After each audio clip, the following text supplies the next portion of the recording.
Okay, so for this video, we'll be going over question 13, the difference between integral membrane protein and peripheral membrane protein.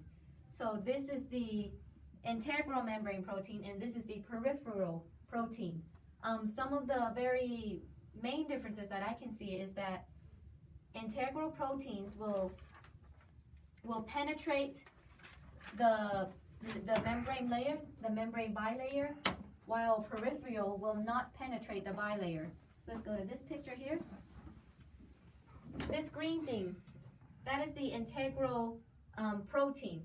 As you can see, it penetrates that bilayer right there. It's going right through the layers.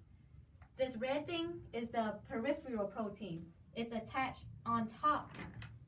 It's attached to the surface of the membrane bilayer, one on the outside and some on the inside. So there's that. Oh, and be sure to know this list. There is also in your PowerPoints in your PDF types. So for integral proteins, these guys, if you're gonna if you try to remove these integral proteins here, you'll have to disrupt this lipid bilayer. While if you're trying to get rid of the peripheral proteins, you're not messing around with the lipid bilayer at that point. So difference: penetrates, does not penetrate, has to mess with the lipid bilayer to remove, do not have to mess with the lipid bilayer to remove. Another difference is that there are two types of integral proteins. One is a single pass and the other one is a multiple pass. Peripheral proteins, they don't have that. Let's see.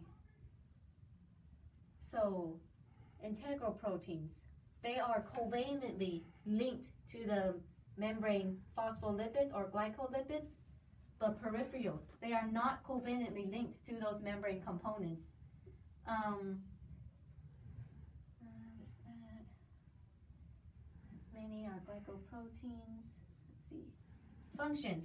So the function of the integral proteins is mainly transporting, but for the peripheral proteins, they have other functions such as enzymes, something to do with enzymes, signal transduction proteins, cytoskeletal proteins. These guys have more varied function compared to the integral proteins. And that's it. Thank you.